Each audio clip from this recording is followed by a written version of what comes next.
Hello and welcome back to PYQpedia. हम लोग revision through previous year question series चला रहे हैं और 2022 के क्वेश्चन अभी कर रहे थे। पार्ट 3 हम लोग करेंगे। पार्ट 1 2 में हम लोगों ने 1 to 100 क्वेश्चन किया है। आज हम लोग 101 to 150 नंबर क्वेश्चन करेंगे और इससे पहले हम 2021 तक की सारे क्वेश्चन सॉल्व किए हैं। PDF जो है आपको टेलीग्राम चैनल PYQ_पेडिया पे मिल जाएगी। So let's start the session. पहला क्वेश्चन है कि किस ऑपरेशंस के अंतर्गत भारत सरकार ने जो मेडिकल के छात्र हैं जो यूक्रेन में पढ़ रहे थे उनको वापस लाया था? कौन से ऑपरेशन? रशिया यूक्रेन वॉर हो गई थी और उस वॉर में 2022 में भारत सरकार ने ऑपरेशन गंगा के तहत वहाँ के बच्चों को यहाँ पे जो मेडिकल की तैयारी कर रहे थे मेडिकल कर रहे थे वहाँ पे यहाँ पे लाया गया था। That's operation Ganga. अगला है कि कौन सा ग्रीन हाउस गैस नहीं है? पहले भी हम लोगों ने किया है कि ग्रीन हाउस गैस वो गैस होती है एटमॉस्फेयर में जो अर्थ की टेम्परेचर को इंक्रीज करती है ना। उसमें कार्बन डाइऑक्साइड भी है, मिथेन है, देन क्लोरोफ्लोरोकार्बन है। These are the greenhouse gas, but argon is not a greenhouse gas. इसमें ग्रीन हाउस गैस में कुछ नेचुरल होते हैं, कुछ आपको मैन मेड होती हैं, सिंथेटिक होती हैं, जैसे हाइड्रोफ्लोरोकार्बन हो गया, क्लोरोफ्लोरोकार्बन हो गया। ये हम लोग पहले भी डिस्कस की है, ठीक है। अगला है कि Aurangzeb and region of Aurangzeb के समय में कुछ युद्ध के बारे में बताया है और उसके बारे में पूछा जा रहा है आपसे। पहला क्वेश्चन है कि बैटल ऑफ देवराई है, defeat of Shuja near Banaras, battle of Samugarh, victory of Dharmat. ये जितनी भी हैं दीज आर द बैटल जो है जो जितनी भी बैटल्स हैं these are the war of succession. Shahjahan क्या चाहते थे कि शाहजहाँ के जो बच्चे थे, 4 बेटे थे, 4 सन थे। वन इज़ द दारा सिको और देन फिर औरंगजेब, शाह शुजा और मुराद बख्श। ये आपके ये 4 बेटे थे। तो जब जहाँ बीमार पड़ गए अराउंड 1657 में, तो वो अपने बेटा दारा सिकोह को बोला कि जो एल्डेस्ट सन थे कि उनको जो है सो अपना सक्सेसर बताया। बट उसके बाद होने लगती है युद्ध, वॉर ऑफ सक्सेशन। औरंगजेब चाहता है कि हम बने, तो 1658 से 1659 में ये सारी युद्ध होती है। तो उसमें अगर हम बात करें तो सबसे पहले जो बैटल ऑफ बहादुरपुर एक होती है। सो बैटल ऑफ बहादुरपुर होती है। बहादुरपुर एक जगह है, कहाँ पे है वो? आपको बनारस के आसपास में है। वहाँ पे सूजा को पहले हराते हैं, तो सब एक दूसरे में लड़ाई होती है। तो जो शाह सूजा है उसको दारा सिकोह का बेटा होता है सुलेमान सिकोह। तो दारा सिकोह का बेटा जो है शाह सूजा को हराता है। तो पहला जो होता है ये defeat of Shuja near Banaras by the Dara Shikoh son, है ना। तो इसको हरा देता है। सो इट्स इन February 1658 में ये काम होता है। इसके बाद एक अप्रैल में आपको 15 अप्रैल 1658 में बैटल ऑफ धर्मत होती है, विक्ट्री ऑफ बैटल ऑफ धर्मतपुर होती है। और उसमें क्या होता है कि दारा सिकोह के साथ में एक महाराजा जसवंत सिंह होते हैं। महाराजा जसवंत सिंह वो उनको सपोर्ट करते रहते हैं दारा सिकोह को। तो दारा सिकोह को सपोर्ट में ये रहते हैं, तो इनको क्या करता है, औरंगजेब हरा देता है। सो विक्ट्री ऑफ धर्मत, और ये होती है कब? अप्रैल 1658 में। क्रोनोलॉजी आपको देखनी है। इसके बाद होती है मई में आपको मई 1658 में बैटल ऑफ समूगर होती है ना। बैटल ऑफ समूगर ये मई 1658 में होती है। और ये समूगर जो होती है उसमें दारा सिकोह और औरंगजेब और मुराद तीनों लड़ते हैं, है ना, कि कौन बनेगा सक्सेसर। तो समूगर होती है। और देन फिर होती है बैटल ऑफ देवराई, है ना, जो औरंगजेब और दारा सिकोह के बीच में होती है, और ये 1659 में होती है। और दैट्स ये दारा सिकोह हार जाता है बैटल में। और बाद में क्या होता है, उनको सबको मार दिया जाता है, दारा सिकोह उनके बेटे को। और इससे आपको औरंगजेब का पूरा राज्य फिक्स हो जाता है कि औरंगजेब को सक्सेसर बन जाता है। और औरंगजेब शाहजहाँ के बाद सक्सेसर बन जाती है, बंदी वंदी बनाता है। ये सब कहानी आपने सुनी होगी। So it's 2431। बाकी मैंने ये सारी लिख दी है। अगला है कि which state of India has launch the country's first digital water bank aquarium for clean water and water security in April 2000? कौन सी स्टेट है? सो इंडिया का पहला digital water bank aquarium launch हुई है। इट्स बेंगलुरु कर्नाटका में, है ना। और ये किसके द्वारा हुई है? एक्वाक्राफ्ट ग्रुप वेंचर के द्वारा हुई है। और इसमें वाटर की डाटा होगी, है ना, कि सारे सोर्सों से इकट्ठा करके एक जगह होगी जहाँ से आप समझ पाएंगे कि कैसे ये चैलेंज है और इसको चैलेंज को कैसे टैकल करने में कैसे टैकल किया जा सकता है। तो ये एक्सप्लेनेशन है। अगला है the atmosphere of Saturn. Shani का जो एटमॉस्फेयर है उसमें सबसे ज़्यादा कौन सी गैस है? तो शनि में आपको 75% हाइड्रोजन है, 75% हाइड्रोजन है, but not in option. 25% helium है और कुछ इसमें मिथेन भी है और मिथेन भी है। तो ये आपको मिथेन ऑप्शन में है, so we have to write methane. ठीक है। अगला क्वेश्चन है कि काराकुम डिजर्ट। तो डिजर्ट पे बहुत सारे क्वेश्चन पूछे हैं। तो काराकुम जो है वो तुर्कमेनिस्तान में है, तो ये आपको याद रखना है काराकुम। और भी जो है जैसे टकला मकान है, काराकुम है, किजलकुम है, देन सिम्सॉन है, गिब्सॉन है, सहारा है, नामिब डिजर्ट है, एटाकामा डिजर्ट है, पेंटागोनियन है, मोजावे है। तो ये सब आपको याद रखनी है। बाकी अंटार्कटिक और आर्कटिक है। आगे भी इस पे क्वेश्चन पूछे हुए हैं डिजर्ट पे। ठीक है। अगला क्वेश्चन है the dengue fever is caused by the bite of the. कौन सी मच्छर के काटने से डेंगू फीवर होती है? तो डेंगू वायरस जो होती है वो एडिस मच्छर जो होती है, एडिज मच्छर, उसके काटने से होती है। और अब बाकी अगर हम बात करें कि जो मलेरिया होती है वो तो आपको पता है कि जो मादा एनोफिलिस से फैलती है ना। और फीमेल मॉस्किटो है एनोफिलिस का, तो ये मलेरिया से रिलेटेड हो गया। देन क्यूलेक्स जो है वो आपको जैसे जापान इंसेफ्लाइटिस है या फाइलेरिया है ना, इंसेफ्लाइटिस है, एलिफेंटाइसिस है, फाइलेरेसिस है, ये सब जो होती है ये इस मच्छर के काटने से होती है, फीमेल क्यूलेक्स मच्छर से। तो ये आपको याद रखनी है। ठीक है। ये तीनों मच्छर के बारे में मैंने बता दिया। Now there are some text और उसकी पूछे हैं कि कौन से राइटर है। जैसे रागमाला है तो ये पुद्रिक विट्ठल ने है। रास कौमुदी है, डायरेक्ट सेम सेम क्वेश्चन को रिपीट कर देते हैं, श्रीकंठ है। देन रागमाला हो गया, रास कौमुदी हो गया। राग विबोध जो है वो सोमनाथ ने लिखी है। और चतुर्दंडी प्रकाशिका जो है वेंकटरमन में। इसमें आप एक चीज़ याद रखेंगे कि ये सब जितनी भी हैं सब म्यूजिक पे बुक है, ये सारी बुक हैं जो म्यूजिक राग पे बुक है। ठीक है। ये एक्सप्लेनेशन है। नाउ कौन सा करेक्टली मैच नहीं, they are talking about the SI unit. तो जो कुछ फंडामेंटल्स होती हैं वो एसआई यूनिट। तो पावर ऑफ लेंस की डायोप्टर है, हीट का जूल है, प्रेशर का पास्कल है, ये सब सही है। Now activity of radioactive substance का ये जो है आपको बेक्यूरेल है। ठीक है। पहले ये क्यूरी होता था बट 1975 में इसको चेंज करके बैक्यूरेल कर दिया गया था। ठीक है। क्यूरी को रिप्लेस कर दिया गया था। तो ये सही नहीं है। बाकी मैंने सारी आपको दे दी है कि आप सारा देख सकते हैं एक जगह पे। बायोस्फीयर रिजर्व्स का पूछ रहा है कि कौन से स्टेट में है। तो इसकी मैंने पहले भी आपको एक पूरी लिस्ट दी थी, है ना।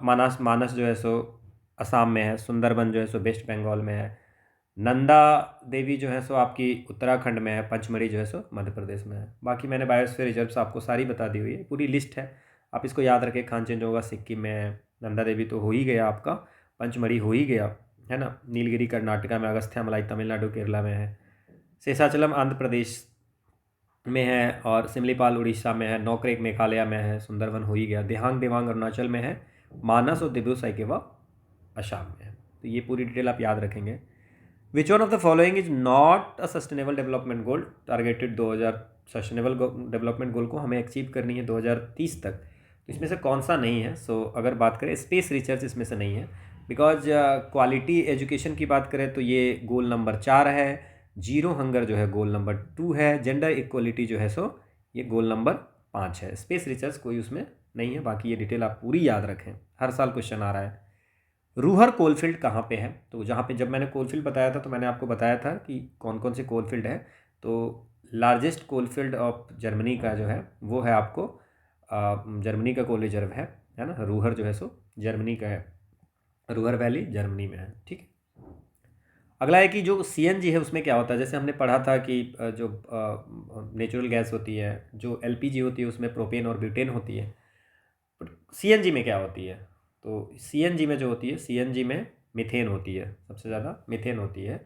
और सीएनजी जो होती है this is the gaseous form होती है, बट एलपीजी है, नाम ही है लिक्विफाइड पेट्रोलियम गैस, तो ये लिक्विड होती है प्रोपेन और ब्यूटेन का। ठीक है। अगला क्वेश्चन है कि कुछ ओशियन दिए हुआ है और उसके हर ओशियन में डीपेस्ट पॉइंट। तो ये तो सबको पता होगा कि जो मरियाना ट्रेंच है वो सबसे deepest part of the earth surface है, जो कि पेसिफिक ओशियन में है, वेस्टर्न पेसिफिक ओशियन में है। तो ए का 3 तो सबको पता है, तो ये ऑप्शन तो ऐसे ही चला गया। नाउ अगर बात करें कि जो अब इसमें क्या है कि इंडिया में कौन होगा, तो आप देख लो मोलाई डीप, देन प्योर्टो रिको और सुंडा ट्रेंच। तो सुंडा ट्रेंच जो होगा वो ठीक है, इसको जावा ट्रेंच भी बोलते थे, है ना, जावा ट्रेंच भी बोलते हैं। सो वो जावा कौन से में है, इंडियन ओशियन में है ना। तो इंडिया में ये हो गया। देन आर्कटिक में अगर सबसे जो है वो मौली द्वीप है, आर्कटिक में मौली द्वीप है। और अटलांटिक में आपको अगर बात करें तो प्वेर्टो रिको है। ठीक है, तो ये आंसर हो जाएगी आपकी, कौन सी हो जाएगी यार, इट्स ओके, ये 3412 हो जाएगी आपको, है ना। अगला क्वेश्चन है कि कुछ एरिया है और उसमें नॉइज़ लेवल कितना परमिशन है। तो इंडस्ट्रियल एरिया में आपको डे टाइम और नाइट टाइम अलग अलग है, बट आपको डे टाइम में अगर नाइट टाइम की बात करें तो कितना है। रेसिडेंशियल एरिया में अगर आप बात करें तो 50 और 55 है। सबसे कम जो है साइलेंस जोन की होगी, तो सिंपल सी बात है, साइलेंस जोन की 50 होगी, इंडस्ट्रियल देन फिर रेसिडेंशियल एरिया की 55 होगी, इंडस्ट्रियल एरिया की कितनी होगी, कॉमर्शियल एरिया की 65, इंडस्ट्रियल एरिया का 70। सो ए का 2, बी का 1, सी का 4। ठीक है, so the answer is this one. ठीक है, और इसका डे नाइट का अलग अलग है, but that's not a silent zone का 50, 55, 65, 75। ठीक है, तो थोड़ा बहुत चेंज है ना, डे और नाइट के कारण। डेसिबल से हम लोग नॉइज को मेजर करते हैं, इसलिए डीबी लिखी हुई है। Now which one of the following did not serve as the vice president before, मतलब कौन ऐसा है जो वाइस प्रेसिडेंट नहीं बना था। मतलब आपको ये याद रखना है कि कितने लोग ऐसे हैं जो वीपी वाइस प्रेसिडेंट बनने के बाद प्रेसिडेंट बने हैं। ठीक है, तो 6 टोटल ऐसे लोग हैं जो वाइस प्रेसिडेंट बनने के बाद बने हैं। उसमें आपको सबसे पहले जो आते हैं वो सर्वपल्ली राधाकृष्णन है, जो पहले वाइस प्रेसिडेंट थे, फिर ये बने थे प्रेसिडेंट। दूसरा फिर जाकिर हुसैन आते हैं, जाकिर हुसैन। थर्ड जो है वीवी गिरी, जो वाइस प्रेसिडेंट के बाद ये बने थे। फोर्थ जो है वो आर वेंकट रमन है। फिफ्थ जो है शंकर दयाल शर्मा जी हैं। ठीक है, और सिक्स जो है के आर नारायण है। ये 6 के 6 जो हैं पहले वाइस प्रेसिडेंट बने थे, देन प्रेसिडेंट बने थे। तो शंकर दयाल शर्मा, जाकिर हुसैन और तो नीलम संजीव रेड्डी पहले वाइस प्रेसिडेंट नहीं थे। ठीक है, याद रखना है, ये एक्सप्लानेशन है। अगला है कुछ न्यूज़पेपर है और प्लेस ऑफ पब्लिकेशन की बात की है, तो जो स्वदेश है वो गोरखपुर की है, हिंदी वीकली थी, है ना। और ये आपको दशरथ द्विवेदी ने स्टार्ट किया था 1990 में, गोरखपुर डिस्ट्रिक्ट में दशरथ द्विवेदी ने। भारत बंधु ये इथरेस अलीगढ़, है ना, हथरेस। और सत्यवादी जो है वो आगरा की थी, और शक्ति जो है अल्मोड़ा की है। So the answer is B. ठीक है, अगला क्वेश्चन है कि मेक इन इंडिया के बारे में कुछ है। सो मेक इन इंडिया जो है सो प्रोग्राम लॉन्च हुई थी 2014 में, बिल्कुल लॉन्च हुई थी, और इंडिया को ग्लोबल मैन्युफैक्चरिंग हब बनाने के लिए की गई थी। So it aims at encouraging companies for manufacturing India, और इन्वेस्टमेंट लगाने के लिए, तो बिल्कुल सही है। तो दोनों आपका सही है मेक इन इंडिया के बारे में। अगला क्वेश्चन है कि बिम्स्टेक के बारे में है। सो बिम्स्टेक में क्या है कि बिम्स्टेक की अगर बात करें हम लोग, ठीक है, तो बिम्स्टेक में कौन कौन सी कंट्री है और 6th समिट कब हुई थी। ठीक है, तो बिम्स्टेक में टोटल जो मेंबर्स हैं वो टोटल 7 मेंबर्स हैं, और 5वां जो बिम्स्टेक हुई थी, है ना, उसमें मोदी जी एड्रेस किए थे, तो बिल्कुल सही है। 5th बिम्स्टेक समिट हुई थी, ये कहाँ पे हुई थी, श्रीलंका में हुई थी। सो 5th चेयर्ड बाय इंडिया गलत है, ये श्रीलंका में हुई थी। और जो 6th बिम्स्टेक जो है वो थाईलैंड में होगा। तो ये आप 6th बिम्स्टेक जो सबमिट होने वाला है वो थाईलैंड याद रखेंगे। इसके बाद अगर आप बिम्स्टेक के बारे में कुछ कुछ चीज़ें याद रखें, 7 मेंबर्स हैं, ये 1997 में बनी थी, और ये बैंकॉक डिक्लेरेशन से बनी थी, बैंकॉक डिक्लेरेशन से बनी थी। तो ये याद रखना। इसमें कौन कौन सी कंट्री है, इट्स प्यारा भारत, ठीक है, इंडिया, देन फिर Bhutan, then Nepal, Myanmar, then Thailand, Bangladesh और Sri Lanka. So bay of Bengal initiative for multi sectoral technical and economic cooperation, और इसकी सेक्रेटरी कहाँ पे है, ढाका बांग्लादेश में है ना।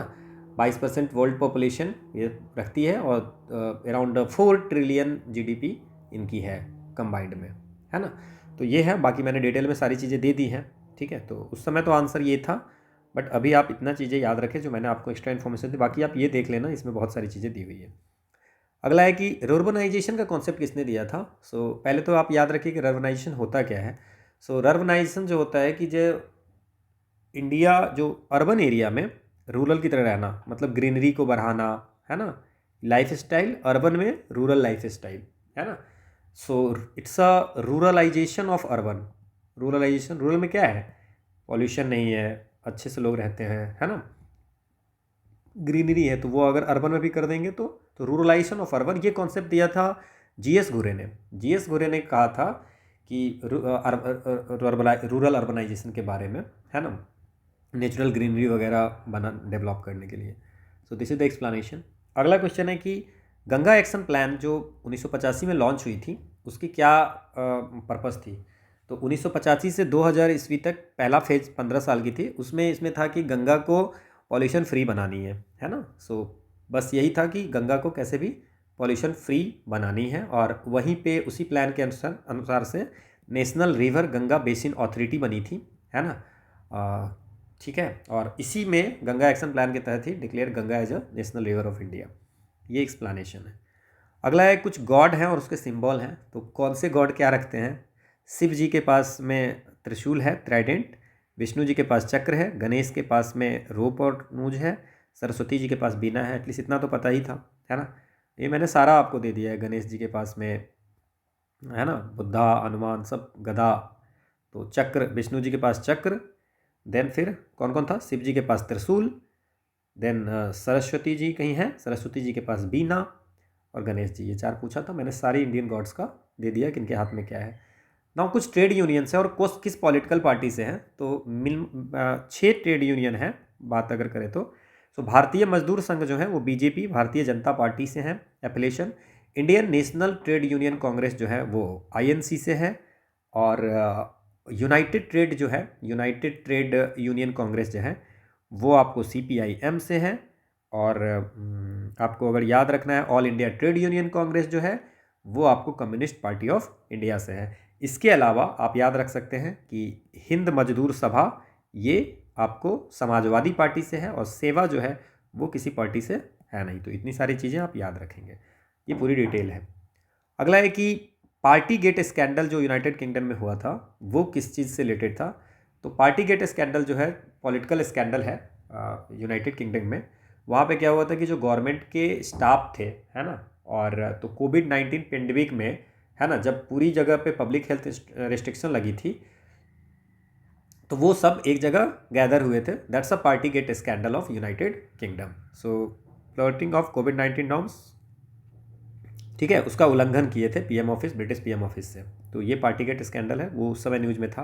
प्रधानमंत्री स्वनिधि स्कीम के बारे में अगर बताएं तो क्या है। ये पीएम स्वावी है ना, निधि, है ना, ये स्कीम है। अब ये किसके लिए था, तो ये सेंट्रल सेक्टर स्कीम था।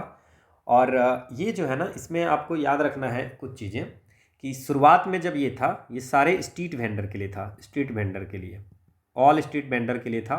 पहले था कि 10,000 रुपया देंगे, है ना, फिर 20,000, अब हो गया 50,000 रुपया, है ना, लोन एडिशनल में। ऑल स्ट्रीट वेंडर के लिए था, लेकिन बाद में इसको सिर्फ आपको अर्बन एरियाज में फिक्स कर दिया गया, अर्बन एरियाज में। It's for the street vendors, but वो अर्बन एरिया में बाद में फिक्स कर दिया। अभी जो है वो अर्बन एरिया में है। यहाँ पे बिना कोलेटरल का लोन देने की बात है ना, कोलेटरल की बिना लोन देने की बात है। और इसमें क्या है कि अगर रेगुलर पेमेंट करेंगे तो उसको इंसेंटिव भी करेंगे, है ना। और बस इसमें याद रखना है, दे आर द लीडिंग। कौन देता है लोन इसमें, माइक्रो फाइनेंस इंस्टीट्यूशन जो है वो है, एनबीएफसी है, और सेल्फ हेल्प ग्रुप है, ये सब लोन देगी। और गवर्नमेंट जो है अगर वो रेगुलर पेमेंट कीजिएगा तो आपको इंसेंटिव भी देगी और आपको पेमेंट इंटरेस्ट सब्सिडी भी देगी, है ना। This is the explanation. अगला है कि बोर्नियो आइलैंड के बारे में कुछ पूछ रहा है कि बोर्नियो आइलैंड कितने कंट्रियों में है, कि 3 कंट्री में है डिवाइड किया हुआ है, और इसकी फॉर्मेशन कैसे हुई, 2 क्वेश्चन है। वर्ल्ड में जो बोर्नियो जो आइलैंड है, बोर्नियो जो है वो वर्ल्ड में थर्ड लार्जेस्ट है, third largest in world and biggest largest in Asia, Asia में सबसे बड़ा है। और ये 3 कंट्री में है, one is the Malaysia, one is the Brunei और एक जो है इंडोनेशिया। ठीक है, इंडोनेशिया साउथ में है, देन ब्रुनेई नॉर्थ में है और मलेशिया और ब्रुनेई नॉर्थ में है और ये साउथ में है। तो पूरी ब्रुनेई आइलैंड है। और इसकी जो क्रिएशन हुई थी वो मेसोजेस एक्रेशन ऑफ जो माइक्रो कॉन्टिनेंटल फ्रैगमेंट्स वगैरह सब मिल करके बना था। तो इसमें ये गलत हो गया कि वॉल्केनो डिपोजिशन है, तो गलत हो गया, सो ओनली वन सही है। और आप देख सकते हैं मलेशिया है ना, बोर्नियो और देन फिर आपको इंडोनेशिया, तो ये सबसे मिल करके ये पूरा आइलैंड ऑफ बोर्नियो है।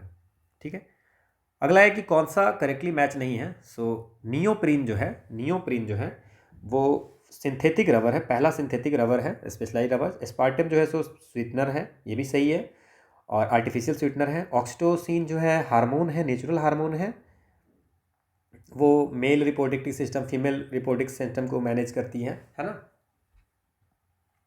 इसके बाद रेयॉन जो है सो आर्टिफिशियल टेक्सटाइल है ना, आर्टिफिशियल टेक्सटाइल, या आप कह सकते हो इसको फर्स्ट मैन मेड फाइबर है ना, तो ये आप कह सकते हो इसको। और मॉडिफाई स्टार्च हम लोग डिस्कस किए थे पहले की वीडियो में कि जो हमारी स्टार्च है, तो जो फूड उससे जैसे मेज हो गया, व्हीट हो गया, आलू हो गया, उससे अगर आप कोई नई इंग्रेडिएंट एडिटिव्स यूज करते हो, बनाते हो है ना फूड में, जो आपको ऑब्टेंड है किससे, जो सेरल्स हैं, अनाज है हमारे, मेज व्हीट्स वगैरह, उससे आप कुछ इंग्रेडिएंट कुछ निकाल करके देन फिर आप एडिटिव की तरह यूज करते हैं फूड में, तो दैट्स अ मॉडिफाइड स्टार्च, थोड़ा सा मॉडिफिकेशन करके। Who was the founder of Hindustan socialist democratic Republic, ये आपको हिंदुस्तान सोशलिस्ट डेमोक्रेटिक रिपब्लिक, ये यतेंद्र नाथ, अजय घोष और फनिंदर नाथ, तो ये हैं आपकी आंसर। ज़्यादा फेमस नहीं है इसलिए ये न्यूज में नहीं रहती है। और डेमोग्राफिक डिविडेंड क्या है? सो डेमोग्राफिक डिविडेंड जो होता है ये क्या होता है कि जो आपकी पॉपुलेशन है, जैसे वर्किंग एज पॉपुलेशन है 15 to 64, या वर्किंग एज पॉपुलेशन जो 15 to 59 है ना, और नॉन वर्किंग जो है लेस देन 14 और ग्रेटर देन 59 या 60, ये जनरली 64 है। अगर यहाँ की बात करें तो 59 से ऊपर और 14 से नीचे वो डिपेंडेंट है किसी पे, that's a non working age population. ठीक है, तो इससे क्या होता है कि जितनी ज़्यादा आपकी वर्किंग एज पॉपुलेशन होगी है ना, उतनी आपकी इकोनॉमिक ग्रोथ होगी है ना, तो ये ज़्यादा होनी चाहिए। ठीक है, so demographic dividend is just a working population of 15 to 59 years. ठीक है, अगला क्वेश्चन है कि कुछ हिल्स हैं और इंडिया में कहाँ पे है उसके बारे में बोला है। सोमेश्वर हिल आपकी कहाँ पे है, बिहार में कौन सी हिल है, ये पहले बात कीजिए आप, बिहार में कौन सी हिल है। ठीक है, और सोमेश्वर हिल आपका बिहार में मैंने बताया है, और बटेश्वर हिल भी जो है सो आपका भागलपुर में बिहार में है। देन विलारी रेंज जो है सो कर्नाटका में है। चीन रेंज जो है आपको वो म्यांमार में है, इंडिया बॉर्डर के पास में है ना। सो चीन रेंज हो गया, एंड इट्स चीन जो है सो मिजो मणिपुर हिल्स वगैरह में जुड़ जाती है, तो ये हो गया। और धोसी हिल जो है वो आपको, धोसी हिल जो है सो हरियाणा में है। तो याद रखना बटेश्वर हिल और सोमेश्वर हिल है ना, नाम लग रहा है सिमिलर, दोनों जो है सो आपको बिहार में है, बिहार के भागलपुर डिस्ट्रिक्ट में। By which amendment of the constitution Delhi को नेशनल एनसीआर बनाई गई थी, किस कॉन्स्टिट्यूशनल अमेंडमेंट में? तो सारी याद रखें। 69 में क्या हुई थी, 69 में ही हुआ था जो 239 AA आर्टिकल और 239 AB आर्टिकल को ऐड किया गया था, एनसीआर रीजन बनाया गया था 1992 में। ठीक है, इसके बाद 17वां जो है वो आपको 17वां अमेंडमेंट जो हुआ था इलेक्टोरल कॉलेज में आपको एनसीटी को, नेशनल कैपिटल टेरिटरी को ऐड करने के लिए है ना, और यूनियन टेरिटरी ऑफ पुडुचेरी जो है जो आपको प्रेसिडेंट के इलेक्शन में भाग लेती है, तो उसके लिए 17वां अमेंडमेंट हुई थी।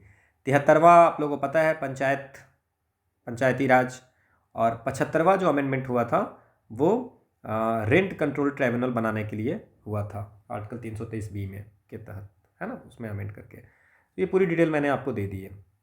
अगला है कि सोलर एनर्जी को इलेक्ट्रिकल एनर्जी में कन्वर्ट कैसे किया जा सकता है, तो ये आप लोग जानते होंगे। इट्स अ फोटोवोल्टाइक सेल जो कि सोलर एनर्जी को कन्वर्ट करती है इलेक्ट्रिसिटी में। अगला क्वेश्चन है कि who among the following have signed the agreement to resolve Assam Meghalaya border dispute है। तो बहुत दिन से डिस्प्यूट चल रही थी, तो इसको सॉल्व करने में कौन साइन किया था। तो असम मेघालय में क्या इशू है कि जब ब्रिटिश रूल हुआ था, तो ब्रिटिश रूल के समय में असम के साथ ही कौन कौन थी, नागालैंड, देन अरुणाचल प्रदेश, मेघालय और मिजोरम, है ना, ये सब एक ही था, है ना, अनडिवाइडेड असम में। बाद में मेघालय को 1972 में आपको असम से निकाला गया, असम रिऑर्गेनाइजेशन एक्ट ऑफ 1969, है ना। अब उस समय जब ये निकला है, उस समय से ही बॉर्डर की इशू है, और 12 ऐसे जगह हैं, 12 सेक्टर है जहाँ पे इनकी बॉर्डर इशू है ना। अराउंड असम और मेघालय के बीच में 884 किलोमीटर की शेयर बॉर्डर है, और वहाँ पे आपको 12 जगह पे इशू है ना। तो इसमें से 12 में से 6 जगह की इशू सॉल्व हुई है ना। उसमें आपको दोनों चीफ मिनिस्टर ने साइन किया है in the presence of the home minister Amit Shah, है ना।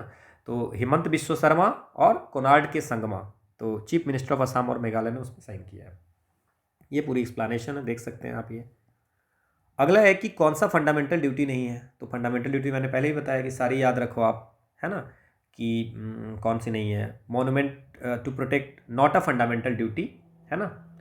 So to protect and improve the natural environment, to safeguard public property, to respect the national anthem, these all are the fundamental duty. But to protect monument and place of national importance, ये आपको इसमें नहीं आता है, क्या कहते हैं उसको, फंडामेंटल ड्यूटीज़ में नहीं आती है। ये आपकी सारी फंडामेंटल ड्यूटीज़ एक जगह है। अगला है कुछ ऑफिसर्स हैं, उसकी ड्यूटी क्या है, उस पर बारे में बात करते हैं। जैसे तालार जो थे नाइट गार्ड्स होते थे, एंड पट्टाकोला जो है वो विलेज टैक्स कलेक्टर होते थे। सहस्धिपति जो है, सहसाधिपति, ये डकैती केस के ऑफिसर्स होते थे, है ना। और बलाधीप जो होते थे, बलाधीप वो गार्ड ऑफ ऑक्ट्राई, है ना, चुंगी का सुरक्षक होते थे। सो द आंसर इज डी, ठीक है। अगला है कुछ रिवॉल्यूशन है, और कौन किससे रिलेटेड है। तो सारी रिवॉल्यूशन याद रखिए कि जैसे ब्लैक रिवॉल्यूशन है, ये पेट्रोलियम से रिलेटेड है। येलो रिवॉल्यूशन है, वो ऑयल सीड से है। ग्रे रिवॉल्यूशन है, वो फर्टिलाइजर से है। देन फिर गोल्डन रिवॉल्यूशन है जो हॉर्टिकल्चर से है। So the answer is a. और बाकी मैंने सारी रिवॉल्यूशन एक जगह कर दिया। पिंक ओनियन से है, रेड मीट टोमेटो से है, सिल्वर एग पॉलिटी से है, वाइट मिल्क से है, ब्राउन लेदर से है ना।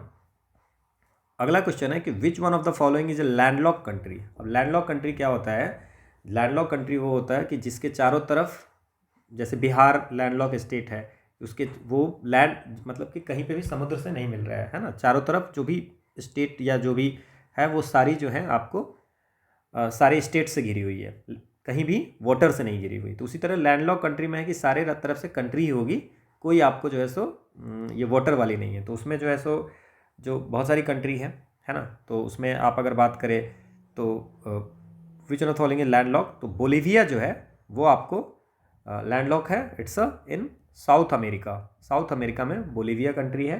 साउथ अमेरिका में 2 कंट्री हैं, है ना, one is the Bolivia, one is the Paraguay, ठीक है।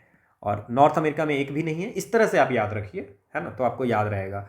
फिर साउथ सबसे ज़्यादा आपको जो है सो है उसमें किस में है, अब लैंडलॉक कंट्री सबसे ज़्यादा जो है वो है आपको अफ्रीका में, है ना। फिर एशिया में भी, जैसे कि एशिया में है Turkmenistan, Uzbekistan, Kazakhstan, Mongolia, Kyrgyzstan, Tajikistan, Afghanistan, सारे तान वाले हैं, ठीक है।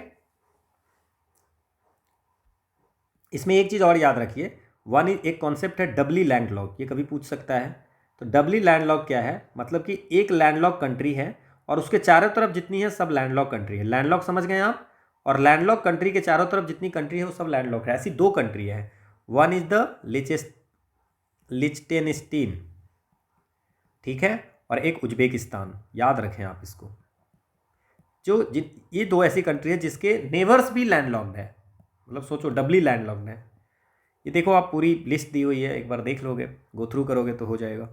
The earth atmosphere is mainly heated by, किससे होती है। सो अर्थ जो होती है, जो हीटेड होती है, सन से रेडिएशन आती है ना, और जो लॉन्ग वेव टेरेस्ट्रियल रेडिएशन होती है उससे हीट होती है ना। अगला है कि most of the source of energy we use represent stored solar energy, which of the following is not ultimately derived from the sun energy. मतलब जितनी भी सोर्स हम एनर्जी का यूज करते हैं कहीं ना कहीं से डायरेक्टली और indirectly solar energy, stored solar energy होती है, उसी से होती है, सोलर एनर्जी से ही होती है। तो ये आपको कैसे बता सकते हो, जैसे कि बायोमास एनर्जी है, तो आप अगर समझो बायोमास एनर्जी है मतलब क्या हो गया कि वो बायोमास एनर्जी कहाँ से आएगा, प्लांट्स या एनिमल्स से, ठीक है। और वो प्लांट्स और एनिमल्स जो होगा वो फोटोसिंथेसिस से क्या करती है, स्टोर करती है सन एनर्जी को। तो बायोमास एनर्जी तो आपको सोलर एनर्जी से डिराइव्ड हो गया डायरेक्टली और इनडायरेक्टली। देन अगर बात करें विंड एनर्जी, तो विंड एनर्जी में क्या होता है कि विंड क्यों आती है, विंड आती है क्योंकि एटमॉस्फेरिक प्रेशर के डिफरेंस के कारण। और प्रेशर डिफरेंस क्यों बनता है, difference in atmospheric pressure, high और लो के बीच में तभी विंड होगा। एटमॉस्फेरिक प्रेशर क्यों होता है, हीट के कारण। हीट कहाँ से आती है, सन से आती है, तो सन से हीटिंग होती है, और जहाँ पे हीट होती है तो फिर वो एयर जो है सो एक जगह से दूसरी जगह जाती है, तो विंड होती है ना। तो विंड एनर्जी भी हो गया। जियोथर्मल एनर्जी, ये तो क्या होता है कि अर्थ की इंटरनल हीट्स के बारे में, है ना, इंटरनल हीट्स, जियोथर्मल एनर्जी। और रेडियो एक्टिव आइसोटोप्स के डीके के कारण हीट होती है, तो वो भी जो होता है वो सन की रेडिएशन से कहीं ना कहीं इन्फ्लुएंस होता है। बट न्यूक्लियर एनर्जी जो होती है वो फ्यूजन और फ्यूजन से होती है, तो वो आंसर वो आपको स्टोर्ड सोलर एनर्जी के कारण नहीं होती है। So this is the explanation. अगला है कि 2022 की शुरुआत में कौन सी कंट्री स्टील प्रोडक्शन में टॉप में था। तो 2023 की हम बात कर लेते हैं। चाइना टॉप में है और इंडिया सेकेंड पोजीशन है, ठीक है। जापान थर्ड में है। ये पूरी डिटेल है। अगला क्वेश्चन है कि कौन सी करेक्ट नहीं है। 13वीं 14वीं 15वीं लोकसभा, 13वीं लोकसभा जो है वो आपको 1999 से 2004 तक चली थी। 11वीं लोकसभा जो है वो 1996 से 98 चली थी, ठीक है। और 7वीं लोकसभा जो है सो 1980 से 84 चली थी। और 9वीं जो है 89 से 1991 चली थी। अभी 17वीं लोकसभा चल रही है 2019 से 2024। आने वाली जो है वो 18वीं लोकसभा है। इतना याद रखें, बाकी सारी लोकसभा का मैंने आपको दे दिया है, ठीक है। अगला एक, विच one of the following is correctly match, कौन किस चीज़ का प्रोड्यूसर है ना। करेक्टली मैच गुजरात टी का होगा ही नहीं। गुजरात अगर सबसे ज़्यादा फेमस है गुजरात तो किस चीज़ के लिए है, कॉटन के लिए है ना। आसाम व्हीट का नहीं, आसाम फेमस है टी के लिए। केरला रबर के लिए, ये सही है। और उत्तर प्रदेश आपको व्हीट के लिए भी है ना। तो ये जूट के लिए तो होगा, जूट वेस्ट बंगाल का है, व्हीट उत्तर प्रदेश का है, टी असम का है ना। तो ये सारी मैंने आपको दे दी है। अगला है कि यूएनडीपी जो है सो पॉवर्टी की कुछ कैटेगरी डिफाइन की थी, कौन कौन सी कैटेगरी है। सो यूएनडीपी ने जो पॉवर्टी की कैटेगरी डिफाइन की थी, दो तरह की poverty category. One is the जैसे इनकम पॉवर्टी और ह्यूमन पॉवर्टी। इनकम पॉवर्टी होती है कि due to lack of necessities of material wellbeing, और ह्यूमन पॉवर्टी होती है कि आपको अपॉर्चुनिटी नहीं मिला स्टैंडर्ड ऑफ लाइफ जीने की। ह्यूमन पॉवर्टी होती है कि आपको वैसी अपॉर्चुनिटी नहीं मिली कि आप स्टैंडर्ड ऑफ लाइफ को जिए। और इनकम पॉवर्टी होता है कि आप जो मटेरियल चाहिए नेसेसिटी जब आवश्यकता के लिए वो आप उतना नहीं है आपके पास में, आपकी वेलबींग के लिए चाहिए। तो आंसर हो जाएगा दोनों, है ना, ये एक्सप्लेन किया हुआ है। अगला क्वेश्चन है कि एसर्शन और रीजन दिया हुआ है कि rainfall occurs in the winter season in Mediterranean climate, आपको थोड़ा भी पता होगा, तो ये है ना, मेडिटेरियन क्लाइमेट में। दूसरा क्यों होता है, in summer this region remains under the influence of dry terrestrial wind. So इसमें जो है कि डी आंसर होगा कि मेडिटेरियन क्लाइमेट जो होता है वो वैसे क्लाइमेट होते हैं जहाँ पे वेट विंटर्स होती है और हॉट एंड ड्राई समर्स होती है ना। वेस्टर्ली जब शिफ्ट करती है तो उसके कारण बारिश होती है, ज़्यादा इसमें डिटेल में हम लोग जा नहीं रहे हैं, है ना। और जो 70% जो खट्टा जो सिट्रस फ्रूट्स होती हैं वो आपको इसी मेडिटेरियन रीजन में पाई जाती है ना। और जो मेडिटेरियन टाइप ऑफ क्लाइमेट है, और इसको गार्डन ऑफ द वर्ल्ड भी बोलते हैं। तो इतनी आप इन्फॉर्मेशन से याद रखें। अगला है कि जल जीवन मिशन स्कीम जो है सो कब शुरू की गई थी और किस बजट में अनाउंस हुआ था। तो ये वेग क्वेश्चन है, बिकॉज जल जीवन मिशन जो है 2019-20 में लॉन्च की गई थी, और इसमें 55 लीटर वाटर पर डे देनी थी रूरल हाउस होल्ड को, और बाई 2024, ठीक है। तो रूरल हाउस होल्ड तो 19-20 में लॉन्च की गई थी, ठीक है। लेकिन 2021-22 के बजट में, 2021-22 के विजन में JJM अर्बन लाई थी। तो अब इसमें तो कोई फिक्स किया नहीं है, तो जल शक्ति मंत्रालय के अंदर में आते हैं, और इसमें अर्बन में आपको सेम चीज़ें देने के लिए फंक्शनल टैब के लिए बात आई थी। ठीक है, तो इसका ये एक्सप्लेनेशन है। अगला है कि कौन सी मुगल रूलर है जो कविंद्र आचार्य सरस्वती बनारस के थे, है ना, जो ग्रेट स्कॉलर ऑफ संस्कृत और हिंदी थे, उनको रखा था अपने पास में, है ना, राजकीय संरक्षण प्रदान किया था, वो है तो ये आपको हो गए आचार्य को, ये शाहजहाँ है ना, शाहजहाँ जो है आचार्य जो कविंद्र आचार्य सरस्वती था, उनको जो जिनकी इनकी जन्म हुई थी, जो ये हैं इनकी जन्म हुई थी महाराष्ट्र में, बाद में माइग्रेट करके बनारस चले गए थे, तो इसलिए उनको वहाँ का ऑफ बनारस बोलते हैं, है ना। और शाहजहाँ जो है कविंद्र आचार्य सरस्वती और एक जगन्नाथ पंडित थे, इनको रॉयल पैट्रोनेज दी थी। ठीक है, ये डिटेल लिखी हुई है। अगला है कि उत्तर प्रदेश डे कब मनाया जाता है, तो 2017 में यूपी गवर्नमेंट ने प्लान किया कि हम उत्तर प्रदेश डे 24 जनवरी को मनाएंगे। बट 24 जनवरी को क्यों मनाएंगे, क्योंकि 24 जनवरी 1950 को यूनाइटेड प्रोविंस, पहले नाम हुआ करती थी इसकी यूनाइटेड प्रोविंस, उसको नाम दिया उत्तर प्रदेश। ठीक है, इसलिए यूपी डे मनाते हैं। अगला क्वेश्चन है कि सिनोवैक जो कोविड-19 की दी गई थी वैक्सीन है, वो प्रोटीन से होल वायरस वैक्सीन थी, नॉन रेप्लिकेटिंग वायरल थी, mRNA थी।